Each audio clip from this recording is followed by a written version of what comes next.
Hello guys, तो देख सकते हैं ये पहला साल का ऑडिट रिपोर्ट है और ये है 24/10/19 से लेकर 31/3/20 तक का। तो देखिए यहाँ कर्म संख्या लिखे हैं, 14 मेंबर है तो 14 कर्म संख्या। उसके बाद सदस्यों के नाम, तो यहाँ सारा दीदी का नाम लिख लिए हैं। यहाँ है बचत, तो 23 बैठक का ऑडिट किए हैं तो यहाँ लिख लिए हैं 230 रुपया करके। उसके बाद यहाँ प्रारंभ राशि, तो पहला साल है इसलिए प्रारंभ राशि नहीं आएगा।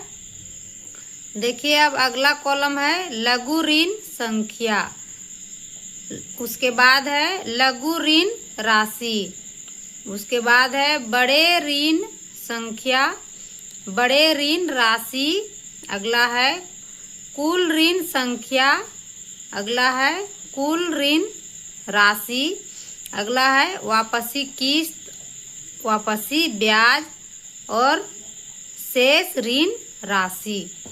तो देखिए प्रारंभ में कुछ भी नहीं है। इस साल जो दीदी ली है एक ऋण 500, इस तरह करके लघु ऋण लिए तो लघु ऋण में चढ़ा दिए हैं और बड़ा ऋण नहीं है, तो इसको कुल करते हुए यहाँ तक हमने कुल कर लिया है। अब देखिए इधर प्राप्त में कर्म संख्या प्राप्त का इधर विवरण है, फिर इधर है कुल, क्रमांक, भुगतान और कुल। तो देखिए प्राप्त का कुल और भुगतान का कुल हमेशा मिलना चाहिए। अब इधर है कर्म संख्या, व्यय, कुल, क्रमांक, आय और कुल।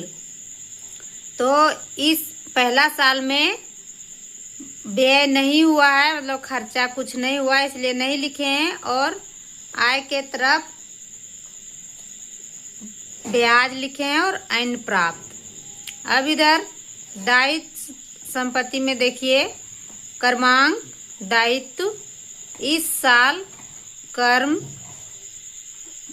संख्या, संपत्ति का विवरण ये है और इस साल का रिपोर्ट। तो ये भी मिलना चाहिए, दायित्व तरफ का कुल और संपत्ति तरफ का कुल दोनों मिलना चाहिए, तो ही हम लोग का ऑडिट सही है। तो ये पहला साल का ऑडिट होके कंप्लीट हुआ और इसमें आप लोग हमेशा याद रखिएगा कि प्रारंभ शेष राशि प्लस लघु ऋण राशि प्लस बड़े ऋण राशि माइनस इस वर्ष का वापसी किस्त को माइनस करके हम लोग अंतिम शेष राशि निकालते हैं। देखिए दूसरा साल में हमने निकाल के रखे हैं और अच्छा तरह से भर लिए हैं। देखिए दूसरा साल का ऑडिट रिपोर्ट है 1 अप्रैल 2020 से 31 मार्च 2021 तक का। तो देखिए सेम वही कॉलम हमने उतार के रखा है और सारा यहाँ कर्म संख्या में क्रमांक डाल दिए हैं, दीदी लोग का नाम लिख दिए हैं, यहाँ बचत चढ़ा दिए हैं। उसके बाद देखिए यहाँ प्रारंभ जो है अब आ गया। प्रारंभ में आप लोग देख सकते हैं कि पिछला जो अंतिम शेष बचा था वही इस साल ऑडिट का प्रारंभ लेकर आए हैं।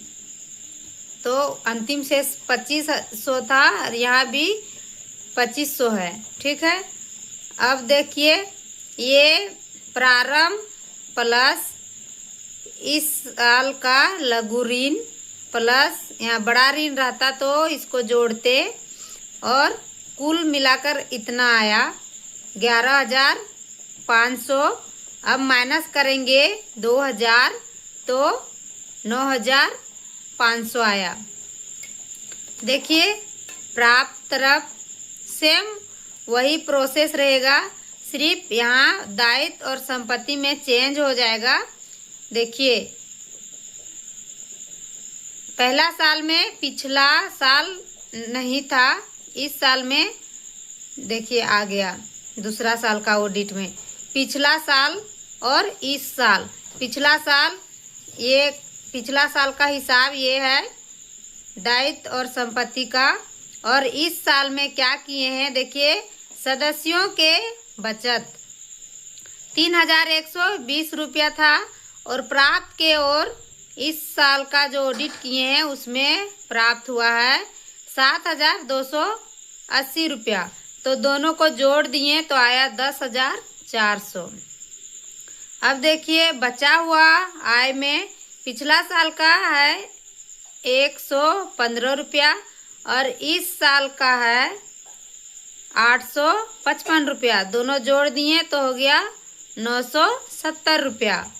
अब इधर देखिए अंतिम शेष राशि वही रहेगा, लेकिन सदस्यों के ऊपर ऋण में देखिए पिछला है 2500 और प्लस करेंगे 9000, टोटल हो गया 11500 और माइनस करेंगे इस साल का किस्त वापस हुआ है उसको, तो वापस किया हुआ किस्त को माइनस किए तो आ गया 9500। तो डीसीबी का जो अंतिम शेष राशि है और संपत्ति तरफ सदस्यों के ऊपर ऋण दोनों मिलना चाहिए तो ही ऑडिट सही है। देखिए इसी तरह तीसरा साल का ये ऑडिट है, ये चौथा साल का है, ये पांचवा साल का है और ये छठा साल का है और ये है सातवां साल का। देखिए पूरा 26 तक का ये है, 1/4/25 से 31/3/26 तक का है। तो देखिए यहाँ जो है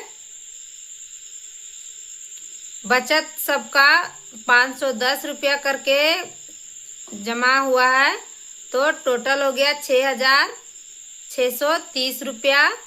और प्रारंभ सारा दीदी का यहाँ है अंतिम शेष राशि जो पिछला था वो प्रारंभ में लेकर आए 2,39,500 प्लस 1,500 प्लस 3,80,000, टोटल हो गया 6,21,000।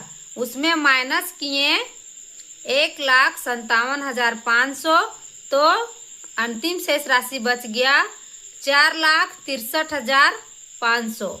ये डीसीबी कंप्लीट हो गया। अब प्राप्त और भुगतान में देखिए और साथ में हम लोग आय व्यय और दायित्व संपत्ति भी देख लेते हैं।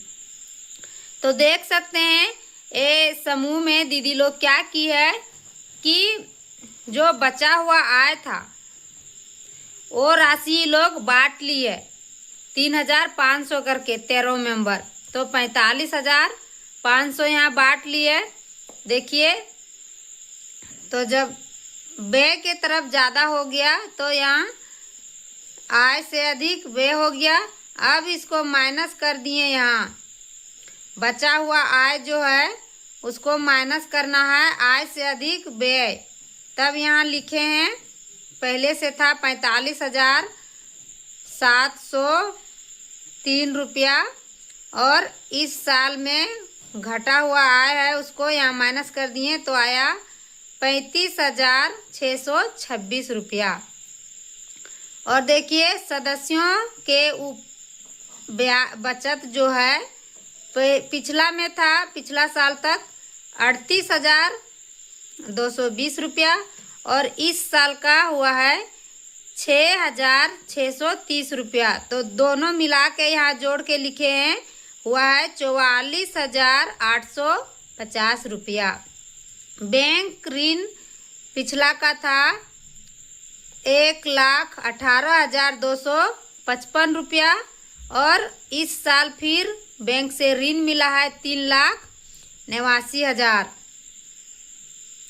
तो दोनों को प्लस किए और जो बैंक को हमने वापस किया है देखिए 1,51,690 रुपया, उनको माइनस किए तो आया 3,55,565 रुपया। अब यहाँ भियो ऋण में 43,500 था, 2,000 वापस किया गया है, तो इस साल तक बच गया है 41,500। और इसको टोटल किए तो आया 4,77,541 रुपया। अब देखिए दायित्व की तरफ, ये अंतिम शेष राशि और बैंक का जो शेष राशि है वो तो कभी चेंज नहीं होगा, जो है उसी वही उतार देना है। अब देखिए सदस्यों के ऊपर ऋण पिछला था 2,39,500 और इस साल हमने सारा मेंबर को ऋण दिए हैं 3,81,500, दोनों को प्लस किए। उसके बाद जो इस साल वापस हुआ है 1,57,500, उसको माइनस कर दिए तो आया 4,63,500।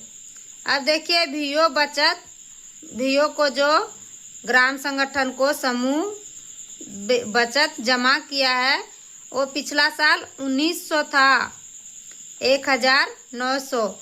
इस साल जमा नहीं हुआ है तो जितना था उतना ही हम उतार दिए हैं। और CLF को हिस्सा धन जमा हुआ है 1,300, ये तो 1,300 का 1,300 ही रहेगा, 1,300। अब ये टोटल किए तो आया 4,77,541 रुपया संपत्ति के तरफ, और दायित्व के तरफ भी 4,77,541 रुपया। इसका मतलब हमारा ऑडिट सही है, ठीक है। तो आप लोग को अगर इस ऑडिट में थोड़ा सा भी मदद मिला होगा तो आप लोग इस वीडियो को लाइक, सब्सक्राइब, शेयर जरूर कीजिएगा। और अगर आप लोग को कोई भी दिक्कत होगा ऑडिट करने में तो आप लोग कमेंट में पूछ सकते हैं।